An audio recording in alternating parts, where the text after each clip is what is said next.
El ciclo hidrológico o ciclo del agua es el proceso de circulación del agua entre los distintos compartimentos que forman la hidrosfera.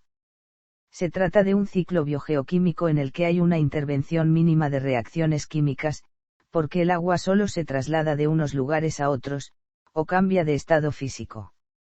El agua de la Tierra se encuentra en su mayor parte en forma líquida, en océanos y mares, como agua subterránea, o formando lagos, ríos y arroyos en la superficie continental. La segunda fracción, por su importancia, es la del agua acumulada como hielo sobre los casquetes glaciares antártico y groenlandés, con una participación pequeña de los glaciares de montaña de latitudes altas y medias, y de la banquisa. Por último, una fracción menor está presente en la atmósfera en estado gaseoso o en estado líquido, formando nubes. Esta fracción atmosférica es muy importante para el intercambio entre los compartimentos para la circulación horizontal del agua, de manera que se asegura un suministro permanente de agua a las regiones de la superficie continental alejadas de los depósitos principales. El agua de la hidrosfera procede de la desgasificación del manto, donde tiene una presencia significativa, por los procesos del vulcanismo. Una parte del agua puede reincorporarse al manto con los sedimentos oceánicos, de los que forma parte, cuando estos acompañan a la litosfera en la subducción. Ciclo hidrológico. El agua existe en la Tierra en tres estados: sólido, líquido y gaseoso. Océanos, ríos, nubes y lluvia están en constante cambio. El agua de la superficie se evapora, el agua de las nubes precipita, la lluvia se filtra por la tierra, etc. Sin embargo, la cantidad total de agua en el planeta no cambia. La circulación y conservación de agua en la Tierra se llama ciclo hidrológico, o ciclo del agua. El ciclo hidrológico está dividido en dos ciclos, el ciclo interno y el ciclo externo. El ciclo interno consiste en lo siguiente: el agua de origen magmático, formada mediante reacciones químicas en el interior de la Tierra, se hila a través de volcanes y fuentes hidrotermales, se mezcla con el agua externa. Se termina cuando el agua de los océanos se introducen por las zonas de subducción hasta el manto. Cuando se formó, hace aproximadamente 4.500 millones de años, la Tierra ya tenía en su interior vapor de agua. En un principio, era una enorme bola en constante fusión con cientos de volcanes activos en su superficie. El magma, cargado de gases con vapor de agua, emergió a la superficie gracias a las constantes erupciones. Luego la Tierra se enfrió, el vapor de agua se condensó y cayó nuevamente al suelo en forma de lluvia. El ciclo hidrológico comienza con la evaporación del agua desde la superficie. A medida que se eleva, el aire humedecido se enfría y el vapor se transforma en agua, es la condensación. Las gotas se juntan y forman una nube. Luego caen por su propio peso, es la precipitación. Si en la atmósfera hace mucho frío, el agua cae como nieve o granizo. Si es más cálida, caerán gotas de lluvia. Una parte del agua que llega a la superficie terrestre será aprovechada por los seres vivos, otra discurrirá por el terreno hasta llegar a un río, un lago o el océano. A este fenómeno se le conoce como escorrentía. Otro porcentaje del agua se filtrará a través del suelo formando acuíferos o capas de agua subterránea, conocidas como capas freáticas. Este proceso es la infiltración. De la capa freática, a veces, el agua brota en la superficie en forma de fuente, formando arroyos o ríos. Tarde o temprano, toda esta agua volverá nuevamente a la atmósfera, debido principalmente a la evaporación. Un aspecto a destacar en el ciclo hidrológico es su papel en el transporte de sustancias. La lluvia caída disuelve y arrastra sales hacia el mar, donde se concentran y precipitan. Los sedimentos formados entran en los ciclos geológicos diagenéticos. En su conjunto el ciclo hidrológico se puede considerar como una operación de lixiviado a escala planetaria. Reciclado de aguas profundas. El ciclo de aguas profundas es el intercambio de agua con el manto de la Tierra, a través de zonas de subducción y actividad volcánica, y se distingue del ciclo del agua por encima y en la superficie del planeta en el ciclo hidrológico. El proceso de reciclado de aguas profundas implica que el agua que ingresa al manto es arrastrada hacia abajo mediante la subducción de las placas oceánicas que se equilibra con el agua que se libera en las dorsales oceánicas. Este es un concepto central en la comprensión del intercambio de agua a largo plazo entre el interior de la Tierra y la exosfera y el transporte de agua contenida en minerales hidratados. Se ha propuesto un desequilibrio en el reciclaje de aguas profundas como un mecanismo que puede afectar los niveles globales del mar. Procesos del ciclo hidrológico. El ciclo del agua tiene una interacción constante con el ecosistema ya que los seres vivos dependen de esta para sobrevivir, y a su vez ayudan al funcionamiento del mismo. Por su parte, el ciclo hidrológico presenta cierta dependencia de una atmósfera poco contaminada y de un grado de pureza del agua para su desarrollo convencional, y de otra manera el ciclo se entorpecería por el cambio en los tiempos de evaporación y condensación. Los principales procesos implicados en el ciclo del agua son: evaporación, el agua se evapora en la superficie oceánica y también por los organismos, en el fenómeno de la transpiración en plantas y sudoración en animales. Los seres vivos, especialmente las plantas, contribuyen con un 10% al agua que se incorpora a la atmósfera. En el mismo capítulo podemos situar la sublimación, cuantitativamente muy poco importante, que ocurre en la superficie helada de los glaciares o la banquisa. Condensación, el agua en forma de vapor sube y se condensa formando las nubes, constituidas por agua en gotas minúsculas. Precipitación, se produce cuando las gotas de agua, que forman las nubes, se enfrían acelerando la condensación y uniéndose las gotas de agua para formar gotas mayores que terminan por precipitarse a la superficie terrestre en razón a su mayor peso. La precipitación puede ser sólida o líquida. Infiltración, ocurre cuando el agua que alcanza el suelo, penetra a través de sus poros y pasa a ser subterránea. La proporción de agua que se infiltra y la que circula en superficie depende de la permeabilidad del sustrato, de la pendiente y de la cobertura vegetal. Parte del agua infiltrada vuelve a la atmósfera por evaporación o, más aún, por la transpiración de las plantas, que la extraen con raíces más o menos extensas y profundas. Otra parte se incorpora a los acuíferos, niveles que contienen agua estancada o circulante. Parte del agua subterránea alcanza la superficie allí donde los acuíferos, por las circunstancias topográficas, intersecan la superficie del terreno. Escorrentía, este vocablo se refiere a los diversos medios por los que el agua líquida se desliza cuesta abajo por la superficie del terreno. En los climas no excepcionalmente secos, incluidos la mayoría de los llamados desérticos, la escorrentía es el principal agente geológico de erosión y de transporte de sedimentos. Circulación subterránea, se produce a favor de la gravedad, como la escorrentía superficial, de la que se puede considerar una versión. Se presenta en dos modalidades. Primero, la que se da en la zona badosa, especialmente en rocas karstificadas, como son a menudo las calizas, y es una circulación siempre pendiente abajo.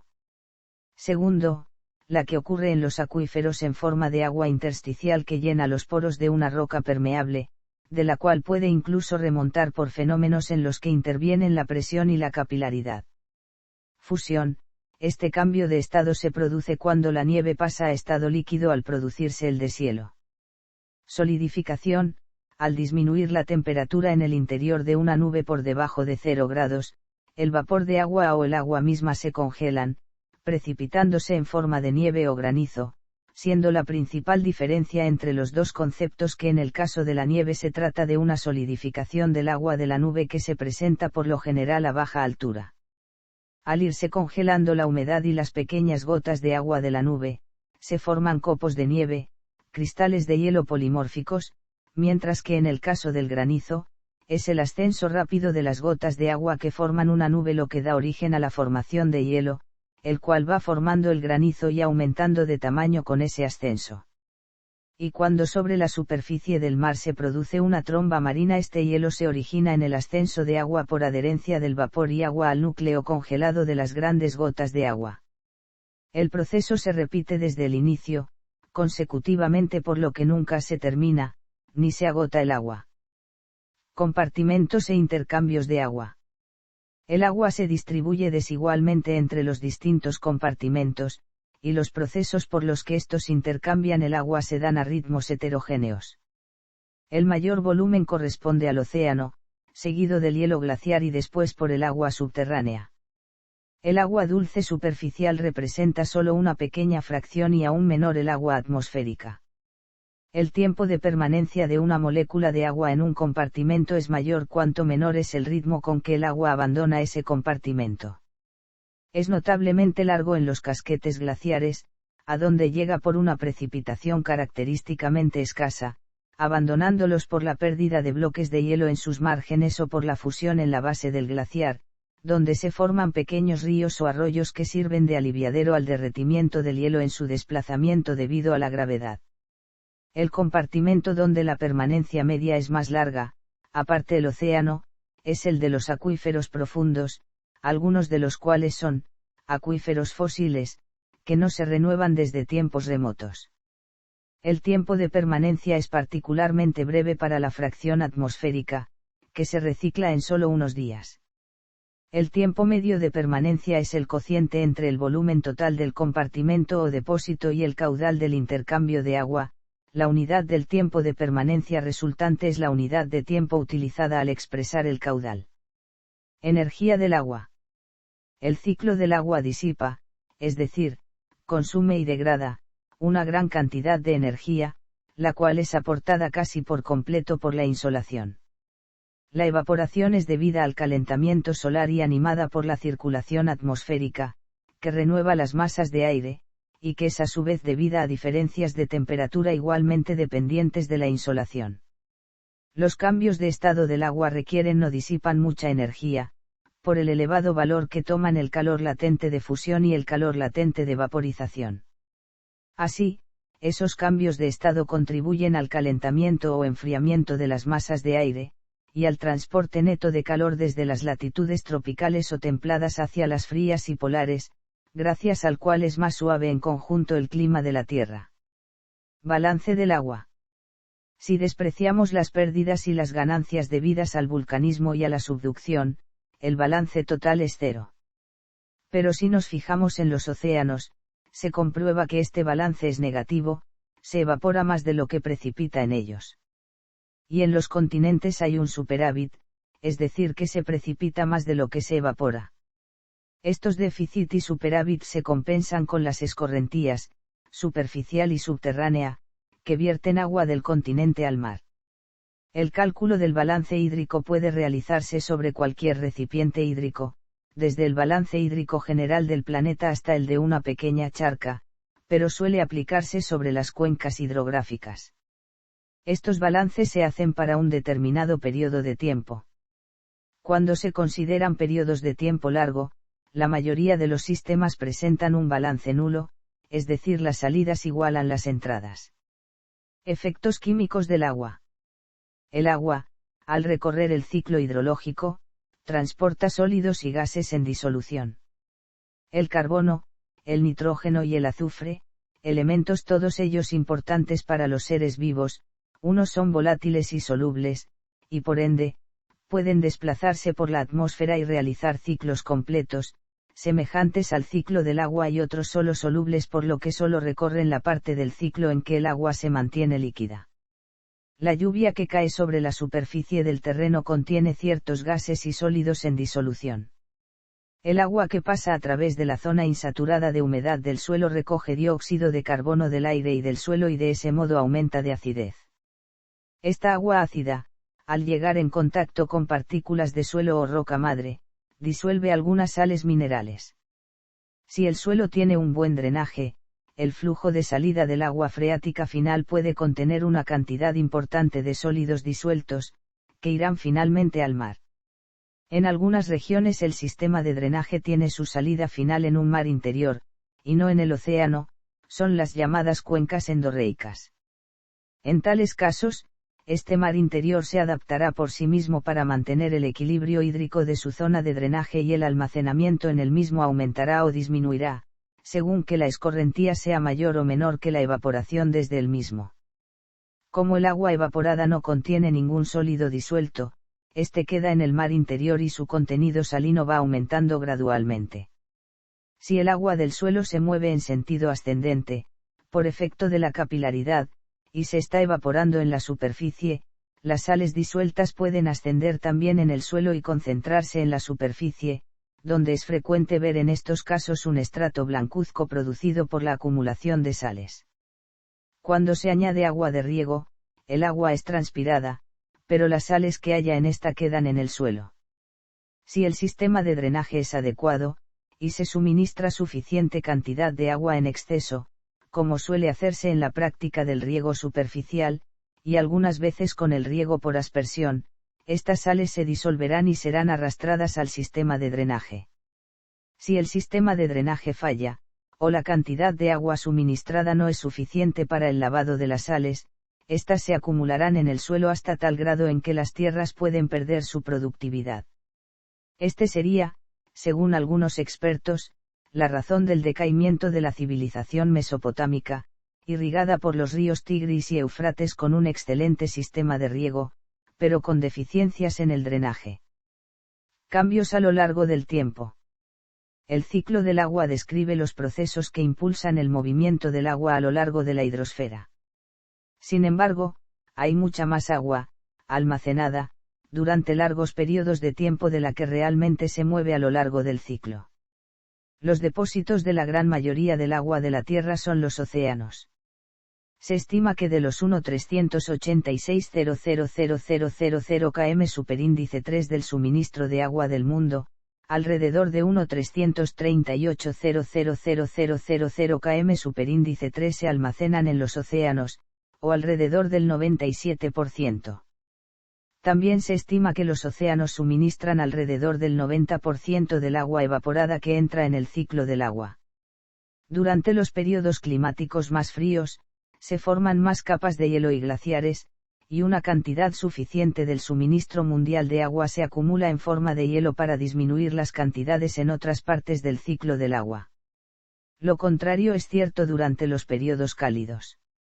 Durante la última edad de hielo, los glaciares cubrieron casi un tercio de la masa terrestre de la Tierra y el resultado fue que los océanos estaban aproximadamente 122 m más bajos que en la actualidad.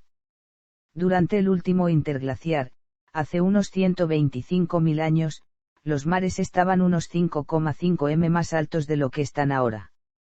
Hace unos 3 millones de años, los océanos podrían haber estado hasta 50 m más altos. El consenso científico expresado en el resumen para formuladores de políticas del Panel Intergubernamental sobre Cambio Climático de 2007 es que el ciclo del agua continuará intensificándose a lo largo del siglo XXI, aunque esto no significa que las precipitaciones aumentarán en todas las regiones. En las áreas terrestres subtropicales, lugares que ya son relativamente secos, se prevé que las precipitaciones disminuyan durante el siglo XXI, lo que aumentará la probabilidad de sequía. Se proyecta que el secado será más fuerte cerca de los márgenes hacia los polos de los subtrópicos.